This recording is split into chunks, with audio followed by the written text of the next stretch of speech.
Hello, everyone. This is Monique Lynelle, Coach ML here, and we're here again for another Monday motivation. And it is for Monique Lynelle's Living with a Purpose blog. So today we're going to talk about gentleness. So, when I thought of gentleness, I thought of course, the fruit of the Holy Spirit. Gentleness is one of them. But I thought of a person being nice or their delivery and what they say. Because sometimes you have harsh news or bad news to give someone, and you can be gentle when you relay it. And then with your actions, when there's a newborn baby, people might use the word gentle a lot. Like, be gentle. Like, you want to handle with care. And so I went to look up the word and I found multiple things about it: meekness and kindness. But something stuck out. And it said strength under control. And a number of times when looking at the word, it kept saying kind, or the way, someone speaks to another or deals with another. But it kept saying that it's not weakness.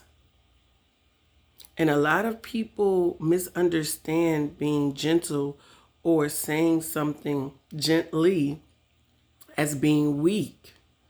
They look at meekness as being weak, but it's not weak.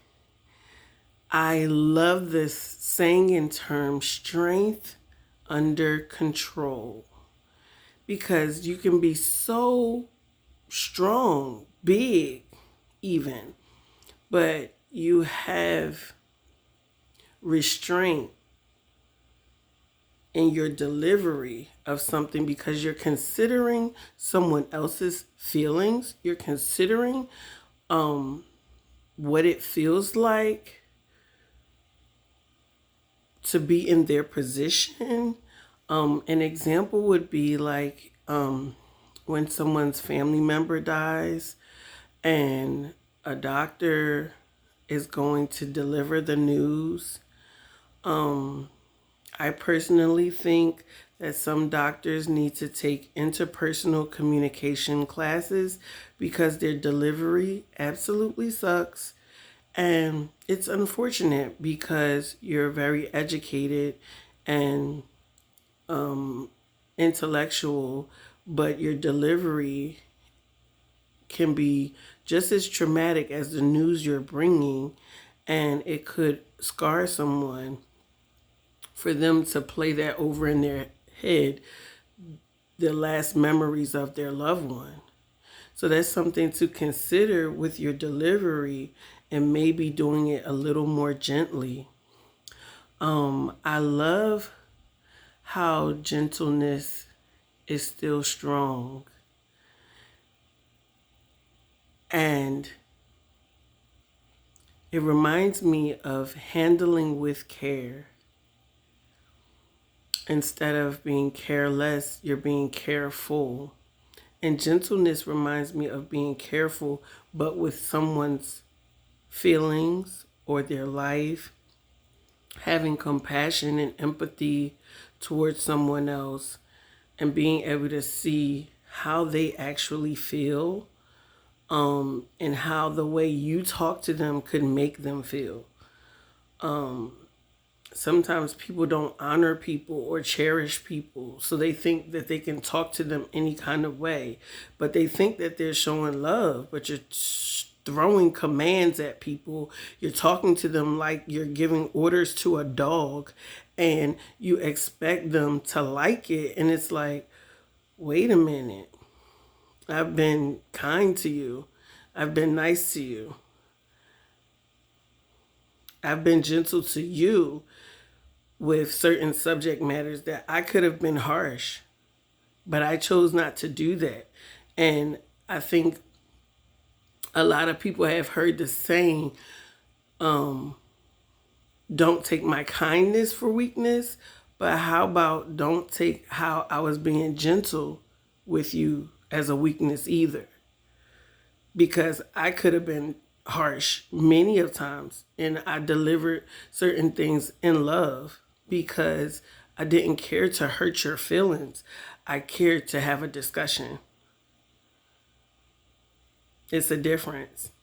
And I think sometimes people are inconsiderate and they're used to being rude and they're used to being delivering things a certain way. And because people around them have enabled them for so long and they don't feel like being mild mannered is a value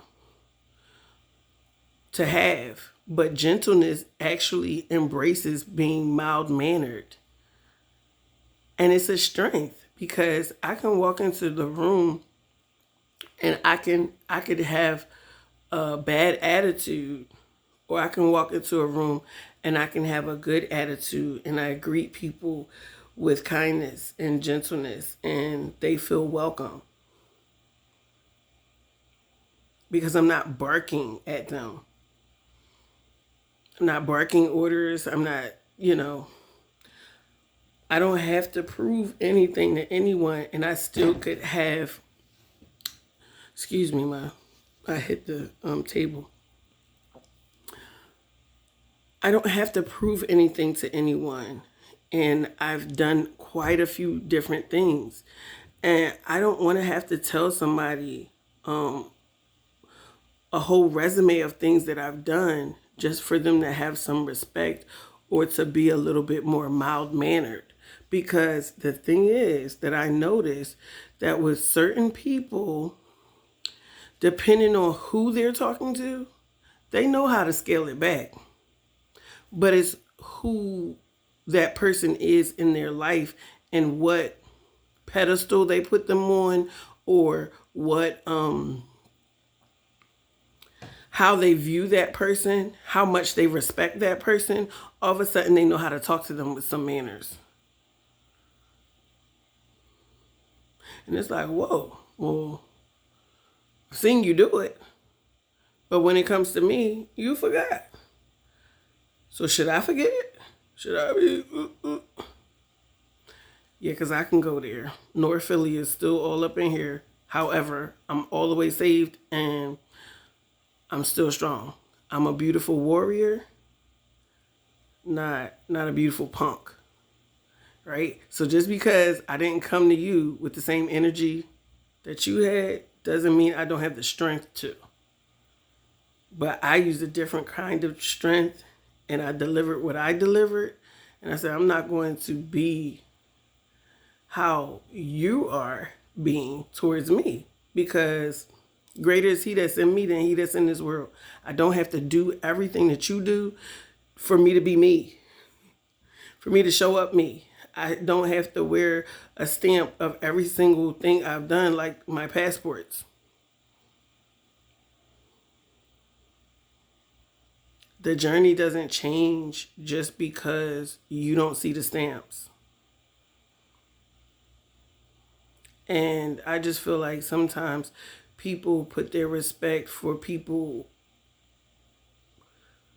that they see as having some value, but they might not be the person that's supporting them, or meaning pouring into their life, or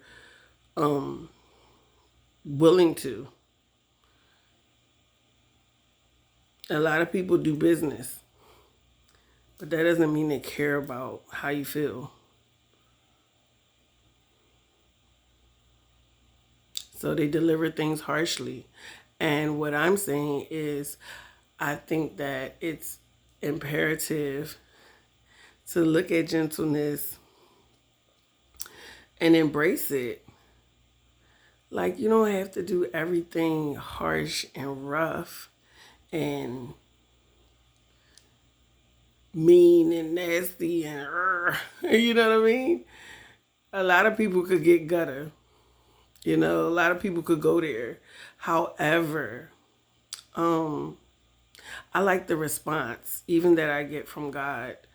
Even that, like when my dad was alive, certain ways. If I said certain things and asked him a certain way, and I was being respectful, and I was doing my homework, I was doing what I was supposed to be doing my chores, I could get something that I wanted a lot easier because I was doing what I was supposed to do and I wasn't being disrespectful. Because if you're doing what you're supposed to do, doing that work of the stuff, and then you talk to somebody with disrespect that's caring for you and paying for a roof over your head and giving you lunch money and giving you allowance and all these different other things, it seems like you're ungrateful. You don't value the relationship and you don't care about their feelings. And so I'm going to try more to lead with that because if I do get married again, I don't want my